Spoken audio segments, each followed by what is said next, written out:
So many of the new monitors being launched at the moment are OLED screens, but the investment in LCD screens seems to have picked up again recently, and we've seen more affordable mini LED monitors being released to the market or announced at CES at the start of January for production later this year. Today we're reviewing the MSI MAG 274 QPF X30MV. That's a bit of a mouthful, but it's a recently released 27-inch size screen with a 1440p resolution, 300Hz refresh rate, and a high-end 1152 zone mini LED backlight, which should offer great HDR performance for an LCD monitor, including certification under the VESA Display HDR 1000 tier. Unlike many of the other mini LED monitors that are being produced, this model uses a VA LCD panel instead of IPS, which offers some benefits, but also some drawbacks that we'll explain later in the review. We'll talk about other specs and features throughout the video as well, so let's get right into our testing. And let's start with HDR, shall we? Since the mini LED backlight here is all about improving brightness and contrast in HDR usage. The backlight split into 1152 local dimming zones behind the panel itself, with each zone capable of being dimmed and brightened independently. That's a big step up from normal LCD monitors, which typically have a very limited number of dimming zones, normally along the edges of the screen, often something like 8 or 16, or in many cases just none at all. With LCD monitor local dimming, basically the more zones the better in terms of offering greater control over the image, reducing the presence of halos and blooms around bright objects, and increasing the brightness and contrast as much as possible. An OLED panel takes this a step further with per pixel level dimming, which is excellent, but mini LED monitors can reach much brighter in HDR when needed, and the 1152 zones that are available here is a high number for an LCD panel of this size. In real HDR content, we saw minimal blooming and halos, even in pretty extreme testing situations like this Christmas light scene for instance, and this was definitely at lower levels than on IPS mini LED monitors thanks to the VA panel. That's already got a much higher static contrast ratio to start with. Of particular note is that on an IPS mini LED monitor, when you view them from a different viewing angle instead of just from head on, the blooming and halos become much more noticeable due to the IPS glow and the viewing angle behaviour on that technology, where blacks start to glow a pale colour from an angle, and it's far better here than on the VA panel, as you can see from this comparison. Haloing and blooming is far less on this model. That's definitely a strength of VA compared with IPS when mini LED backlights are used, and you can get better contrast and less off-angle glow from this technology. The screen has been certified under the VESA Display HDR 1000 tier, meaning a peak brightness of over 1000 nits and a wide colour gamut covering 97% of the DCI-P3 space according to the listed specs. There's two HDR modes in the on-screen menu, one for HDR 400 and one for HDR 1000, which have an impact on the overall brightness of the image as measured here, with the peak white luminance at various APLs shown. We expect most users will probably want to stick with the brighter HDR 1000 mode for a more impactful and brighter HDR experience, although in some scenarios the content can look very bright indeed, particularly from a close-up viewing position like you would with a desktop monitor. So changing to the HDR 400 mode could offer a more comfortable viewing experience in darker rooms or for some types of content perhaps. In both modes, the smallest APL scenes, those overall darker, show the lowest brightness for peak highlights, as that's toned down to help reduce the presence of halos around small highlights in dark scenes. That's a common approach and a sensible approach on mini LED screens. The brightness is capable of reaching much higher for larger APL scenes, over 1800 nits in fact in the HDR 1000 mode, well beyond the advertised 1000 nits peak brightness spec even. It reaches nearly 900 nits in the HDR 400 mode too. You can increase the luminance for small highlights in low APL scenes if you want, by turning down the halo dimming setting in the on-screen menu, but that comes at the risk of introducing more halos and blooming, but it can be adjusted on a slider between a setting of 0 and 100, so you can experiment with this if you want to make some small minor adjustments. You can see the variation between setting it at 0, the dotted line here, or 100 for the solid line. It doesn't make a huge difference to luminance overall anyway. There's also control over the backlight local dimming with levels 1, 2 and 3 available. You can also turn it off, which is pretty pointless in HDR as you get no improvements to the contrast ratio over the native panel performance if you did that. Level 3 is the default when you activate HDR. The peak luminance in most scenes increases as you turn the local dimming setting up as well, so you get the maximum potential brightness when using the level 3, although sometimes level 2 looks a bit brighter in some scenes as the dimming of the darker areas is not as strong.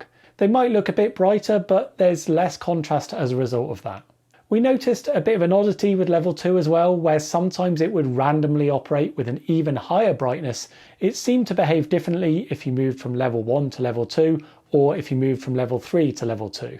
This seems to be a bug, but either way, the black depth isn't as good in level 2, and the contrast isn't as good as using level 3 either. You can also easily see the significant improvements in the black depth and the strength of the backlight dimming when you shift to level 3, with levels 1 and 2 having a much lighter black visually, and only really improving the native contrast ratio a modest amount. Only in the level 3 mode do blacks really start to look a lot better, and the overall contrast is significantly improved, and we think this provides the best and most accurate HDR experience overall. The customization local dimming mode allows you to tweak things to a finer level if you want between all of those levels, but we think that most users will probably just stick with the maximum level 3 mode anyway. Having settled then on the preferred HDR 1000 mode and the level 3 local dimming, we measure the accuracy of HDR mode.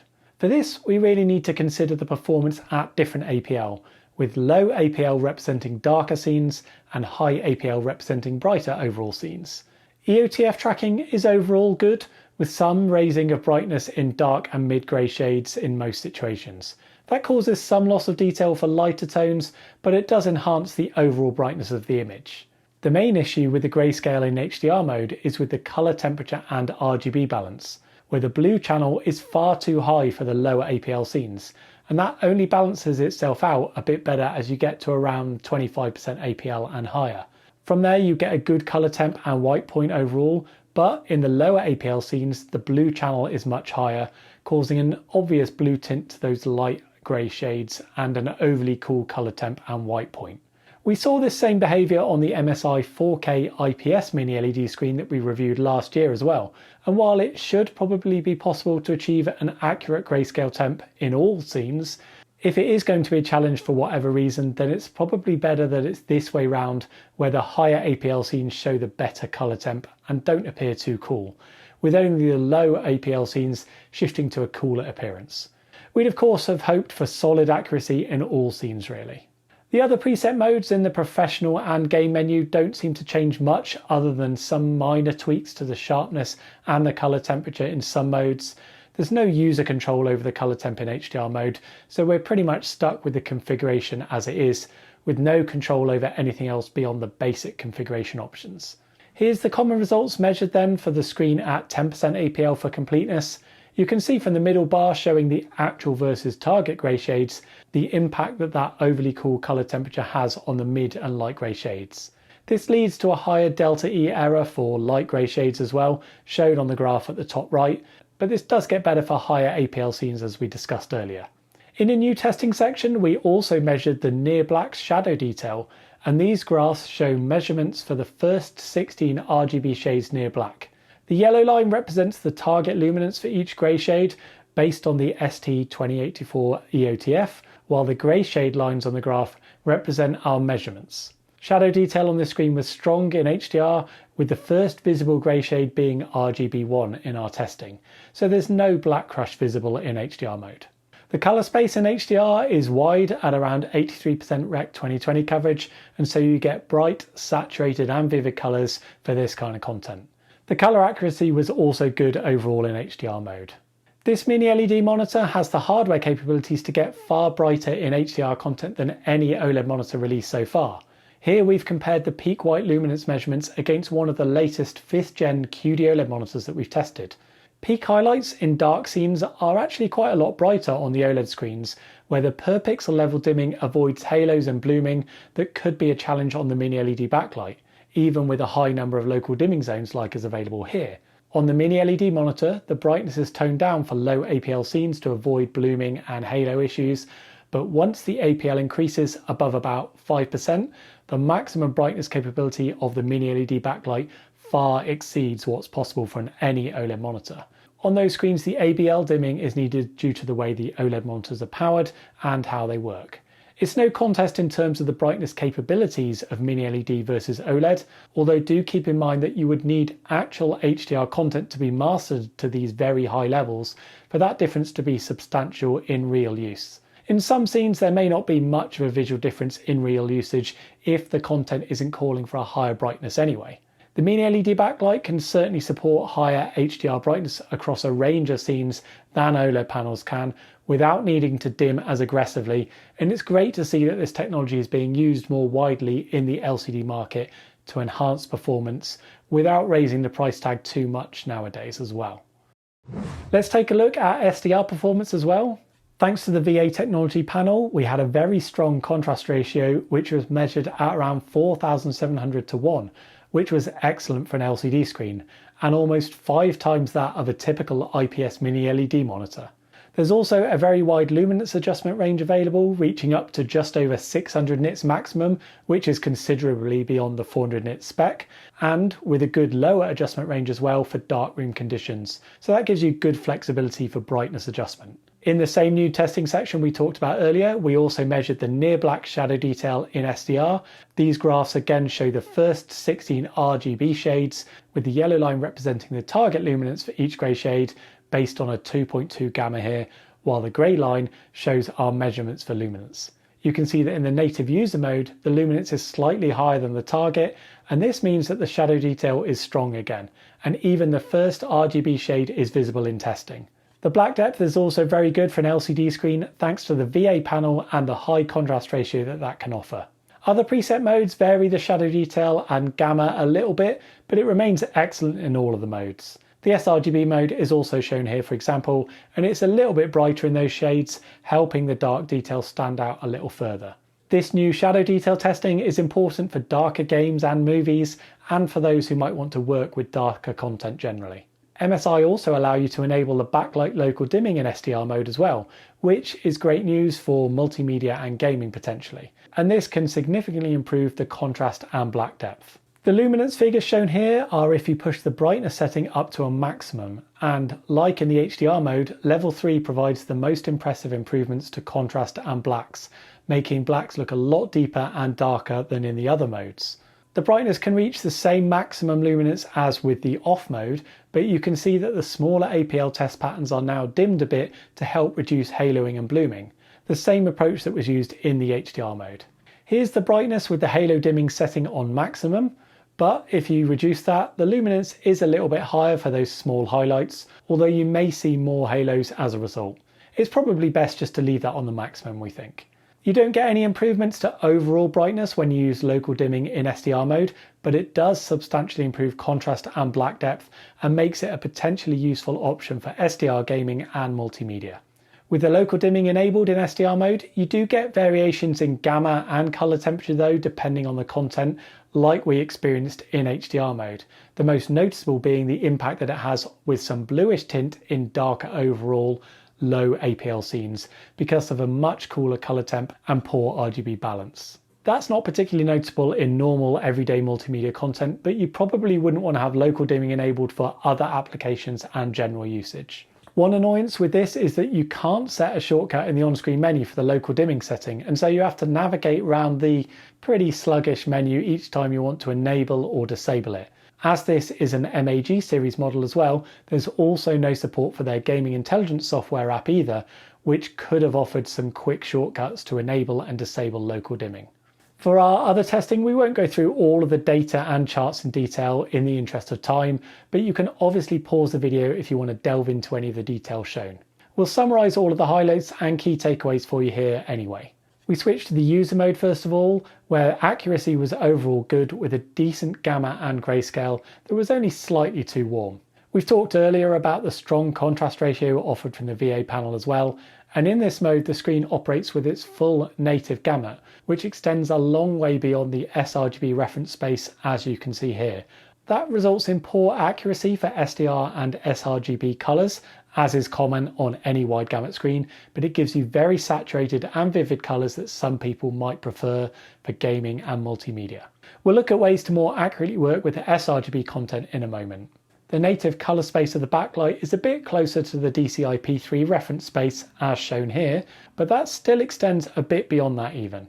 Colour accuracy of DCI-P3 colours is moderate now, but with the wide colour space it's still leading to some oversaturation in red and greens especially. MSI provide 3 factory calibrated emulation modes in the menu for working more closely with different content and target colour spaces. sRGB mode offers improved accuracy with a gamma configuration very close to the sRGB gamma curve, pretty similar overall to 2.2 gamma, but helping to brighten some of that near black detail a little more. Grayscale and white point are very slightly too warm again, but we had a good grayscale accuracy, and importantly you still have access to change the brightness setting in this mode and the other emulation modes. Unfortunately, all of the other settings for colour adjustments and so on are locked in the menu, but at least the colour temperature was pretty accurate here and close to our target. The great thing about this mode is that it provides a very good clamping of the native colour space of the monitor back to sRGB, which then massively improves the accuracy of sRGB colours. They're now rated very good as a result. This mode can offer an accurate configuration and performance for working with SDR and sRGB specific content. It's a similar story for the DCI-P3 emulation mode, which showed an even more accurate gamma and grayscale actually, with a reliable clamping of the colour space back closer to DCI-P3 this time. Colour accuracy was now good for DCI-P3 content, a colour space often used for HDR content. MSI also helpfully provide an Adobe RGB emulation mode with a nice accurate gamma and grayscale again, and good clamping back to this colour space.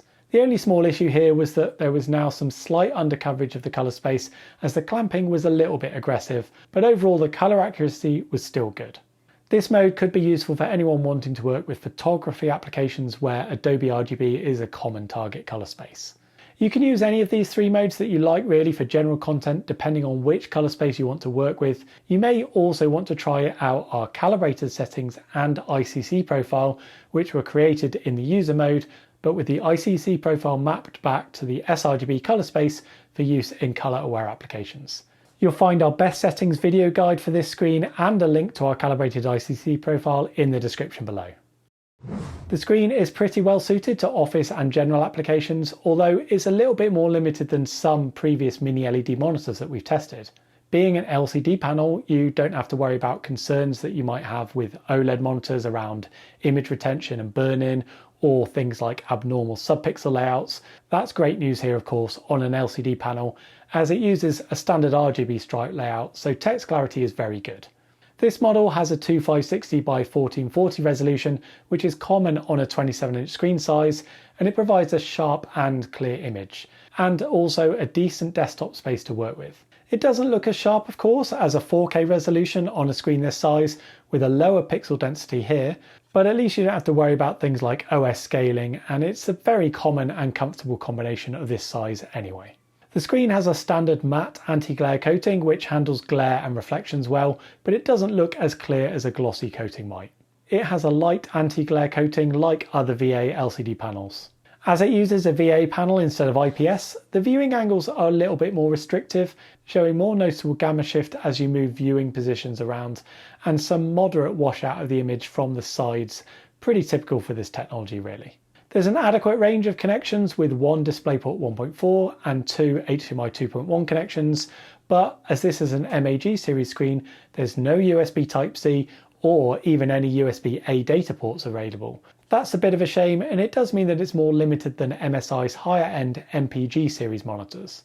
Without any USB ports, there's no KVM switch here either, but there is still support for picture-in-picture and picture-by-picture if you need those.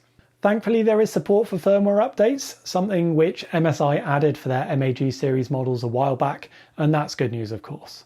There's also a headphone jack provided for audio, but there's no integrated speakers on this model.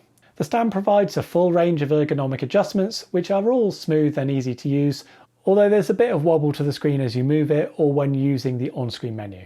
The menu itself provides a good range of options and settings, and access is easy and intuitive with the joystick toggle on the bottom of the chin section on the front, although the menu is a little bit sluggish sometimes to navigate around, we found. We also confirmed the screen operates with a flicker-free backlight, free from any PWM dimming, which is great news, and that includes when the local dimming is enabled from the menu as well.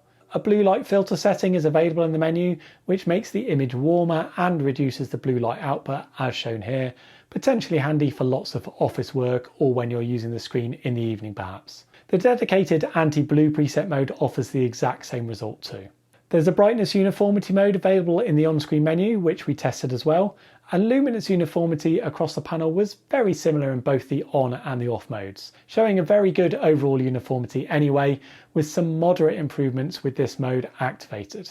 The user manual explains that this option is designed to eliminate any vignetting that you may see around the edges of the panel, which could look darker. So if you experience any issues with that in any situations, you can enable this mode from the menu, but it's not something that we observed during our usage and testing, to be honest. There's some good gaming capabilities from this screen as well, not quite reaching the super high refresh rates that you can find in the OLED and esports gaming market, but still very good for an LCD screen at 300Hz, although VA panels like this can often struggle with response times we found in the past. The rapid VA panel offers a high contrast ratio, which makes it well suited to darker gaming situations, and the mini LED backlight can help improve contrast ratio significantly as well. So the screen offers great support for both SDR and HDR gaming. Adaptive Sync is available to support variable refresh rates, although at the time of recording, certification hasn't been granted under any of the AMD, VESA or Nvidia schemes. Unlike OLED monitors, VRR flicker is not really an issue generally on LCD panels, although in very extreme test situations we saw a tiny bit of detectable flicker, so we've included the measurements here for completeness. It's very low and very unlikely to be something that you'd see during real usage, we found. There's a setting in the menu to control the overdrive level, with settings for normal, fast and fastest available. We experimented with all of these during a range of different refresh rates and test situations, and we found the fast mode to offer the optimal balance between response times and overshoot. All of the modes actually looked visually quite similar to one another at 300Hz, although the normal mode showed the most noticeable black smearing, a common problem on VA panels where the pixel transitions from black to grey can be a bit slow. You can see those measurements along the top row of the response times tables here, but those do speed up a bit as you increase the response time setting in the menu, which then improves that black smearing a little bit. The black smearing is lower than we've seen on some other VA panels in the past, and we'd rate it as fairly good here really. And it clears up a fair bit as well on lighter content as you increase the response time setting, although it's still visible in practice in some darker situations. VA panels can have a much better contrast ratio and black depth than IPS equivalents, but they do typically struggle with some of that black smearing in fast motion. Here's a comparison of the screen against MSI's IPS Mini LED screen that we've tested in the past, running at a very similar 320Hz. Here's some comparisons as well against 3 other Mini LED VA monitors that we've reviewed in the past, although this MSI model has the highest refresh rate and the second highest number of local dimming zones too. You can see that the Cooler Master model has quite a lot more black smearing than this MSI model. The Samsung model has a faster overall response times and no black smearing, which is very rare for a VA panel, but it proves that it is possible in some cases. The reason for the different levels of black smearing on these screens is the slower response times that you can see on the top row of the table. The Cooler Master model has significantly slower response times in this section than all of the other models, whereas the MSI and the AOC models have very similar performance figures and therefore very similar black smearing in practice. The Samsung has faster response times and so is free from black smearing as a result. Anyway, we found the middle fast response time setting to be optimal, especially in VRR situations and for lower refresh rates, where you can see that the greater grey response times improve a bit, but at the same time the overshoot does start to creep up a bit. That's actually the reverse of the behaviour that we would ideally want to see, where variable overdrive would be used on some screens, and that would offer the capability of actually slowing down the response times as the refresh rate lowers in order to control the overshoot a bit. That's not supported here, but nevertheless, in the fast mode, the overshoot never really reached any kind of extreme levels in practice, and it's pretty reasonable even in the lower end of the refresh rate range. You do at least therefore have a single overdrive mode experience available on this screen, so you can set and forget. One challenge though is at the higher refresh rates, the response times are not really fast enough to reliably keep up with the high frame rate demand of 300Hz, with only around 50% refresh rate compliance, which results in some additional smearing to the image compared with if the response times were a bit faster. This is somewhat offset by the higher refresh rate in terms of overall perceived motion clarity, but it's a shame that the response times aren't faster here. This is one area where IPS panels generally perform more consistently. There's an extensive range of gaming settings and extras on offer from the screen, all the familiar modes and features that you'd expect really from a modern monitor, including an option to simulate a smaller 24.5-inch size screen if you want. MSI also provide an MPRT blur reduction mode, which operates a strobing backlight function for improving the motion clarity further. You can enable this easily in the menu, and if you had adaptive sync enabled before, it takes a few seconds to switch from that to the MPRT mode. When you disable MPRT mode, you would then need to re-enable adaptive sync manually though if you want to use that again. MPRT is only available at the fixed refresh rate shown for anything above 85Hz, but not available at the same time as VRR sadly. The only fixed mode missing is 60Hz, but with single strobing at that frequency, it can cause a lot of obvious flicker, and so only super enthusiasts will probably miss that option. We confirmed that on each refresh rate the strobing was in sync with the refresh rate as intended, and some people like these modes for gaming, while others may not want to sacrifice support for things like VRR or put up with potential eye strain or flicker from the backlight. There's no further controls on this model for things like strobe timing or strobe length, it's just a simple on-off mode, and it's also pretty locked down overall, which might be frustrating for those who like to tinker. It also only works in SDR mode, not in HDR, and one pretty significant problem with MPRT mode is that the brightness control is completely locked in this mode altogether, meaning you have no control to make the screen brighter or darker if you want. We measured a fixed luminance of 238 nits therefore in this MPRT mode, which was decent from a brightness point of view, but the lack of user control is disappointing and may render it impractical to some usage scenarios. We'd seen the same behaviour on our previous review of MSI's Mini LED monitor that we tested last year, and we fed that back to MSI for consideration to see if they can update this option in a future firmware update. There are good improvements in motion clarity as you track moving objects across the screen, as you can see here, with a sharper and clearer image and a reduction of the smearing that you see in the off mode. The top and centre sections of the screen are slightly clearer than the bottom, but overall the level of ghosting and strobe crosstalk is pretty consistent across the whole screen. There's very little lag penalty as well, it seems, from using this function, which is great news for anyone concerned about that. And so the MPRT mode seems a useful feature for improving motion clarity in some situations, but the limited controls and fixed refresh rates, especially for brightness, make it potentially limited in its usage. Input lag was decent, but a little higher than other recent gaming screens that we've tested at around 3 milliseconds total. This only increases a little bit for lower fixed refresh rates, which was good news here. There was very small lag penalty when enabling the MPRT blur reduction mode, as shown here. Console support was adequate, but there were a few gaps on this model. The screen has a native 1440p resolution, but it can support a virtual 4K input if you switch the HDMI 2.1 setting in the on-screen menu over from the PC to the console mode. That's good for supporting 4K content that then gets scaled back to the 1440p resolution by the monitor. But importantly, it allows support for things like HDR from an Xbox, and it allows you to run at 4K 120Hz from modern consoles if you want to. However, there's no support for 4K 24Hz or 50Hz content according to an Xbox Series X, which leaves a couple of gaps for movie playback, and keep in mind that there's no speakers on this screen either.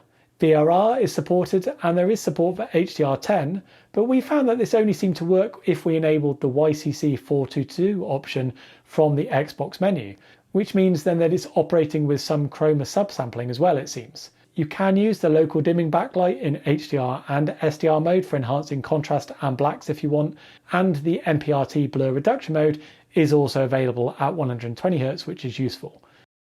This model is available at a very reasonable price point of $330 at the time of recording, and it offers some high-end capabilities in the LCD segment thanks to its higher than typical refresh rate and high zone count mini LED backlight. The VA technology panel offers better contrast for both SDR and HDR and shows less blooming and halos than IPS equivalents, especially from any viewing position other than head-on. That makes it a good alternative to IPS Mini LED screens for multimedia and HDR content that some people will prefer.